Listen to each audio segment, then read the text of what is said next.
Why Shawn Michaels was the 90s most hated wrestler? Let's watch. Depending on how much of a wrestling fan you were in the 90s, Shawn Michaels is either one of the most loved wrestlers of his era or one of the most hated.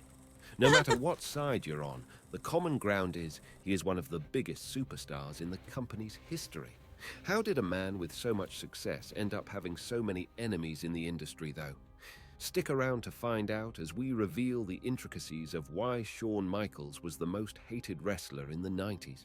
When you think of Shawn Michaels at the peak of his abilities, a lot of alter egos come to mind. To some, he was the showstopper. To others, he was Heartbreak Kid, or simply just HBK. There are also his other names like the Main Event, the Icon, Rocker, the Boy Toy, Midnight Rocker, the Pitbull, the Wrestler of the 90s, and Mr. WrestleMania. I didn't know which all point that. to who this guy was and how successful he was as a wrestler. Michaels legit rocked the wrestling world for decades in a way very few did before him or have done since. The man born Michael Shawn Hickenbottom started his wrestling journey training under the legendary Mexican wrestler Jose Lothario. After some training, he burst onto the scene as Shawn Michaels with the National Wrestling Alliance's Mid-South Wrestling Territory in 1984. He went on to work in the American Wrestling Association, partnered up with Marty Jannetty to form one of the best tag teams in wrestling history, called the Midnight Rockers in 1985. Their success led them to win the AWA World Tag Team Championship twice before transitioning to WWF as the Rockers. He joined the WWF 4 years later and was the promotion's main attraction at pay-per-view events from then till 2018, when he made his final in-ring performance. With a couple of fluke retirements here and there, What happened to he that headlined ladder? the WrestleMania an impressive 5 times. Having gotten his fame as one half of the Rockers duo, dramatically splitting from Jannetty in January 1992 seemed like the end of an era, but for Michaels, it turned out to be only the beginning. In fact, in just the same year of the duo splitting, he made his mark the solo brakes? by vying for the WWF Championship twice and winning his first Intercontinental Championship. After that, well, he never backed down. Okay, maybe he did back down for a bit when he had his first retirement in 1998. For the next 2 years, Oh, really? Shawn Michaels took on non-wrestling roles, only to return to the company in 2002. From then on, he consistently captivated audiences until his second retirement in 2010. He did come back for one pretty epic fight in 2018, though. You should check out more about that in our video about the final matches of WWE legends. By the end of his career, he was a 4-time world champion, having held the WWF Championship 3 times and WWE's World Heavyweight Championship once, a 2-time Royal Rumble winner, the company's first Grand Slam champion and 4th Triple Crown champion. We also have to mention that apart from the Rockers, Michaels also gave the fans another of the most iconic tag teams ever by co-founding D-Generation X. He even got a second WWE Hall of Fame induction in 2019, just for being part of the iconic stable. Anywho, Shawn Michaels ended his career as not just a wrestler, but also he was a trendsetter, taking part in some of the most iconic matches like Hell in a Cell, ladder matches, Iron Man showdowns, and even the intense Elimination Chamber. All that goes to show how successful of a wrestler this guy was. A lot of fans His gear is loved him. very unique. Vince McMahon and the WWE front office must have loved him too, for all the revenue his character generated for the company. But according to Backstage gossip, let's just say Shawn wasn't the most liked guy in the industry. He actually had beef with a lot of folks, and even a sect of fans didn't like him sometimes. Even Shawn openly admits he was a bit of a jerk back in the 90s, I believe it. especially with his struggles with drugs. But man, talk about a turnaround. After his injury and finding solace in religion and family, he did a total of 180. Before then, he was probably one of the most hated guys in wrestling in the 90s, and for many reasons. It's no secret that Shawn Michaels was totally Vince McMahon's golden boy back in the 90s. With all that favoritism, he practically ran the show. But hey, with great power comes a bit of ego, right? Some say Shawn took it a bit too far, playing backstage politics, and he definitely rubbed some folks the wrong way and had his fair share of enemies behind the scenes. While some beef has been squashed, there are still a few out there who just can't let go of the past. Some guys from back in the day still hold a grudge against Shawn, and honestly, they might have a point. Just take a look at how his relationship with Matt Jannetty took a not-so-fun turn. Every Shawn Michaels fan has heard of the Midnight Rockers. That's what made him famous, after all. Composed of Shawn Michaels and Marty Jannetty, the pair were a force to be reckoned with in the world of wrestling. They met in Kansas, and after catching the attention of the AWA through match tapes, they were reunited and dubbed the Midnight Rockers. Thanks to a TV deal with ESPN, their popularity grew, especially during their rivalry with Playboy Buddy Rose and Pretty Boy Doug Summers. Those matches I love the were names. wild, like bloodbath wild. Despite the intense battles, the Midnight Rockers emerged victorious as the AOA World Tag Team Champions. Their success didn't go unnoticed by the WWE, who quickly snapped them up and rebranded them as the Rockers. The Rockers were a smash hit in the WWE tag team scene during the late 80s and early 90s, injecting a fresh, high-energy style that shook up the division. Sure, they were popular and had been partners for 5 years, but backstage, tensions were rising. Wow. Fame and fortune can mess with friendships, and that's exactly what happened. Shawn Michaels, the Heartbreaker, decided he wanted to go solo. Isn't that how it always How happens? does he do it? He pulled off one of the most epic betrayals in wrestling history, kicking his partner, Marty Jannetty, right out of the ring and through a barbershop window. Ouch! But wait, there's more. It turns out their bad blood and window throwing weren't just for show. These dudes actually got into a real-life brawl in a hotel one wild night. Nobody knows exactly what caused it, but rumor has it that the legendary Roddy Piper may have fueled the fire. Things got so out of hand that the cops were called. But Macho Man, Randy Savage, was able to save the day. He convinced the cops it was all just a part of the show, signed a few autographs, and boom, crisis averted. But even with the cops buying the storyline, the damage was done. Michaels and Jannetty were both sent packing, taking a timeout from the wrestling world. And you know what they say about absence making the heart grow fonder? Yeah, that didn't happen here. Their relationship was never quite the same after that brawl. Michaels even threatened to bail on WWE altogether. As fate would have it, this messy breakup paved the way for Michaels' solo career to skyrocket, while poor Jannetty kind of faded into the background. Wow. And some people blame Michaels for this. His big ego and bad attitude stirred up plenty of backstage drama throughout the 90s, and this was just one of them. Just take a look at what he did to Bret Hart. Bret Hart making this list? Total no-brainer for wrestling fans. The beef between him and Shawn Michaels was pure legendary stuff. Their matches and segments were epic, but most of it was fueled by personal grudges. And backstage? Let's just say if we spilled all the tea on Bret and Michaels, we'd need a whole new list. Those two couldn't stand each other. And of course, the main event, the Montreal Screwjob. That one's etched in history for sure.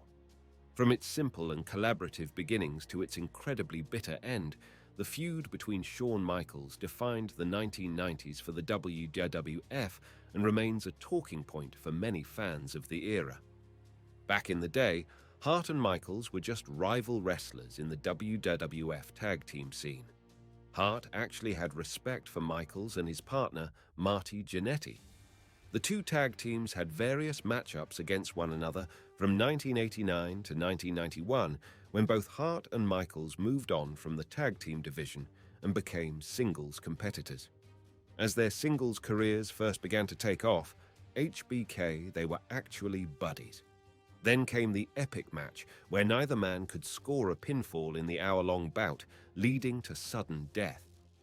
Eventually, Shawn Michaels nabbed the win, pinning Hart just after the 1-hour mark and winning his first WWF World Championship in 61 minutes and 52 seconds.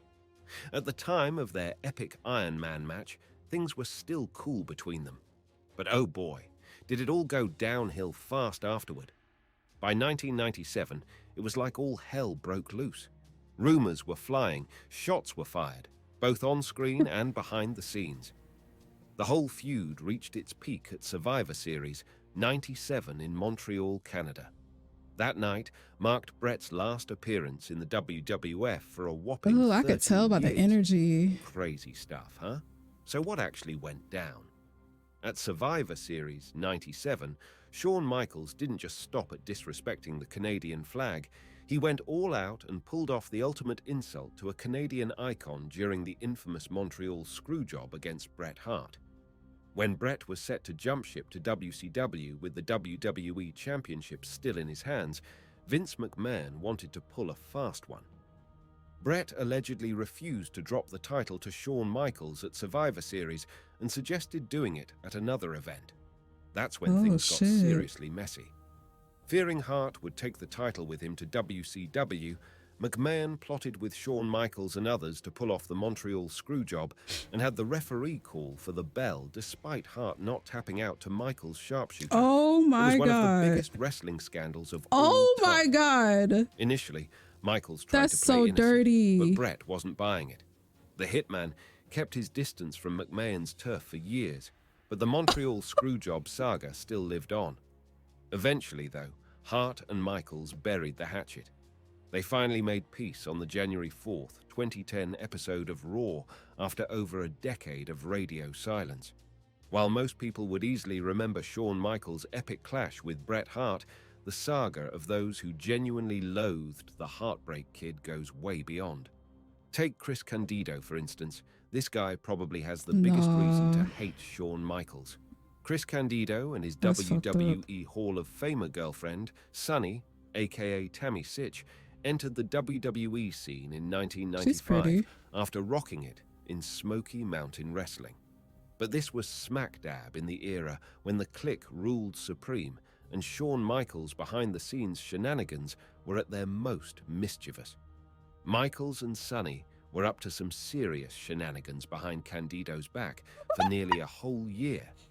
Yup, they were having... Get the stick. No, why does it have to be a woman involved? Oh, an affair. God. And rumor has it, Michaels wasn't exactly subtle I'm not surprised, about flaunting his though. affair with Sunny. They were always creeping around empty arenas in search of secret spots for their rendezvous.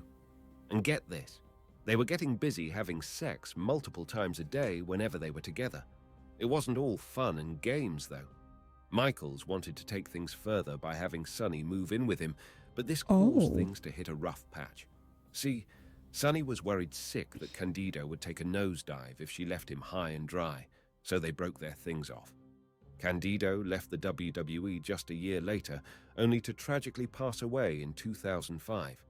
And that's not even half of it. Oh, man. Apparently, Candido was in a serious funk due to Sunny's indiscretions and the shady treatment he got from the Clique. Candido even was so down in the dumps that he thought about killing himself. Wild stuff, folks. Just wild. Up next, Shane Douglas is one of the many wrestlers who hated the Heartbreak Kid. In the 90s, Shane Douglas was definitely a big name in wrestling, mainly rocking it in WCW and ECW. He did dip his toes in WWE waters for a bit, but it was short-lived. During that time, though, he mixed it up with some heavy hitters like Razor Ramon, British Bulldog, and Psycho Sid. He even had a match scheduled against Shawn Michaels, but it never happened because those two just couldn't see eye to eye. Shane Douglas was never one to keep quiet, and his ego was as big as they come. He famously clashed with Ric Flair and plenty of others, so it's not really a surprise that he didn't have nice things to say about his time in WWF, where he was pushed as Dean Douglas, playing this sinister teacher gimmick. Back then, there was a group called the Clique, led by Shawn Michaels. The Clique had some serious backstage clout, and they tried to bring Shane Douglas into their circle. But Douglas wasn't having any of their shenanigans, so he turned them down. Unfortunately, that decision cost him dearly in his professional career. At In Your House 4, Douglas was set to go toe-to-toe with Michaels for the Intercontinental title. He was next in line for a shot at the gold, but here's the thing. Michaels had this reputation of refusing to lose matches to folks he held grudges against. So, instead of facing Douglas, Michaels pulled a fast one. Just days before the big showdown, Michaels backed out, claiming he was injured. But get this. While he eventually dropped the title to Douglas by giving it up, it turns out he wasn't actually injured at all. Nope, not at all. According to Douglas, Michaels was That perfectly sound fine, petty. with no injury in sight. He just played it up to avoid losing the title to Douglas through a pinfall because the heartbroken kid didn't think it was the right move. Shane's story goes that Shawn backed off because he heard Shane was planning to stretch him during their match. With both guys having egos the size of Texas, clashes were inevitable. Shawn just adds to the long list of folks Douglas has had serious beef with. Oh my God, this Classic is so Shawn messy. move, right? Shane scored the Intercontinental title when Shawn was conveniently injured, only to lose it to Razor Ramon in just 15 minutes. And now it's shaping up like Shawn Michaels might have been, well, a bit of a bully. And poor Vader might have been one of his victims in that arena. When Vader entered the WWE in 1996, he found himself locked in a heated rivalry with Shawn Michaels. So But full moon behind the tonight. scenes, things were even more intense, with real-life animosity brewing between them, mostly thanks to Shawn's attitude. Back then, the backstage power Shawn wielded was legendary. He and his clique squad were known to throw their weight around, sometimes acting like bullies backstage. There are plenty of stories out there, from run-ins with PCO to clashes with Bret Hart, and a whole slew of other talent. It wasn't always smooth sailing with the clique around. When Shawn Michaels was slated to defend his WWF title against Big Van Vader at Oh my SummerSlam, God, Shawn is just a sneaky, slimy, conniving. Just the look on his face. It's so smug and just. I didn't know all this about him though. I knew he was like, you know, just this smug, arrogant, big ego, but like all this shit, all these like details about him, I had no idea. Cause I was too young. So like I thought most of like his rivalries probably like stemmed around women. Cause you know, his personality, whatever his character, I thought it was because of like women and stuff like that. But no, I didn't know all these extra details. In 1996, the anticipation was sky high. Fans were excited at the thought of this. Like I thought his character was like this playboy kind of like, you know, character. Dream match, Vader's brutal force against the graceful acrobatics of the young Heartbreak Kid, epic. Well, turns out they were dead wrong. By the time Vader stepped into a WWE ring, he was already a legend worldwide. His battles in New Japan Pro Wrestling and WCW in the late 80s and early 90s had just cemented his status as a hard-hitting, nearly unstoppable force. Amidst all the bloodshed, he also racked up world championship titles, holding the WCW and IWGP heavyweight belts multiple times. Shawn Michaels, on the other hand, was reaping the rewards of his hard work within the WWE. It took him 8 years of grinding through tag teams and intercontinental title reigns through small feat. Despite being shorter than some previous champions like Pedro Morales, Bruno Sammartino, and even Bret Hart, who had just held Vader and Shawn Michaels' personal issues outside the ring, resulted in a disappointing match at SummerSlam 1996. According to Jim Ross, on an episode of Grilling JR, Shawn expressed his reluctance to work with Vader, citing concerns about Vader's hygiene and allegedly threatening to have him fired if he didn't ease up in the ring. And that wasn't the worst part. The match actually got off to a fiery start, with Shawn taking the offensive right out of the gate. However, the shots Vader was dishing out didn't quite match the intensity fans were used to seeing from him in his WCW days against the likes of Mick Foley and Ric Flair. Things were rolling along smoothly until about 12 minutes, in when Shawn went for his signature top rope elbow drop. Instead of connecting cleanly, Shawn landed on his feet and kicked Vader square in the temple. The plan was for Vader to move, but for some reason, he didn't, and you could hear Shawn's frustration as he bent down, visibly shouting at Vader's face before delivering another kick to the head. It definitely wasn't the kind of move you'd expect to see on one of the most feared wrestlers in Japanese history. Just shows you why early Shawn Michaels was such a hated character. We're not done just yet, That though. was weird. In fact, it gets even better, as the next wrestler that has Shawn Michaels as one of the most hated in the WWE is The Undertaker. It might surprise you to know, but there was a time when The Undertaker and Shawn Michaels weren't exactly best friends. As a matter of fact, they couldn't stand each other.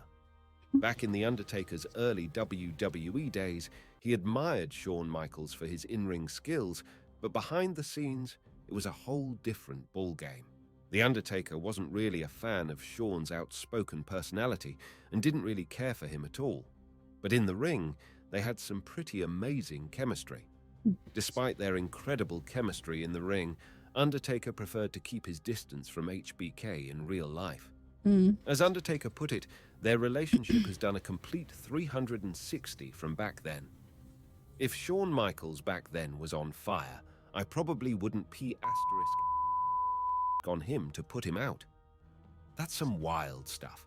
Things, however, took a turn for the better when Michaels made his WWE return in 2002. Let him go. He reached out to Undertaker to apologize for their past issues, and Undertaker forgave him, making peace between them. Fast forward to today, and Shawn Michaels is one of the people The Undertaker is close to in real life. Sweet, right? And that's not the only wrestler Shawn Michaels has made peace now. Back in the Attitude Era, The Rock and Shawn Michaels were huge names, but they never actually faced off in the ring because of some real-life beef. When The Rock entered the WWE scene as Rocky Maivia in 1996, he caught everyone's eye with his mad skills and talents. But here's the thing. The Rock didn't feel HBK even before he joined WWE. It turns out that Michaels supposedly dissed The Rock's grandma, Leah Maivia, during a wrestling show in Hawaii where she was running. The Rock was ready to throw down, but he kept his cool, just barely. A few years later, The Rock was climbing the WWE ladder to superstardom. But guess what? Not Graham. Shawn Michaels reportedly tried to put a damper on his rise. Word has it that The Rock and Triple H were eyeing the same spot in WWE. Since Michaels was friends with Triple H, he figured it'd be smart if The Rock was taken off the race. There was even a wild plan to convince Vince McMahon to have Bret Hart beat The Rock for the Intercontinental Championship. But McMahon and Hart shut that down quickly. Word was, Michaels and Triple H had cooked up a scheme to derail The Rock's rise and sideline Bret Hart from the world title scene. But The Rock was too damn good to be denied. Despite Shawn Michaels' attempts to sway the bigwigs, the Great One won that spot and went on to become one of the most electrifying stars in sports entertainment history. Can't hold The Rock down. When asked if he regrets not working with Shawn Michaels in an interview, The Rock straight up said he was never keen on it. But hey, it looks like they've patched things up in recent years. Oh, okay. No, that would have been ugly as fuck. Because you don't mess with The Rock when it comes to his family. Oh, that would have been nasty work. Get this off my screen. What the hell? Yeah, that would have been nasty work. Had them two got into each other in the ring. Because the fact that they have actual backstage heat, or, you know, behind the scenes heat or whatever, and then you put them in the ring together, nah. That would have been nasty. But leave some comments down below. Let me know what you guys think, and I will see y'all in the next one. Toodles.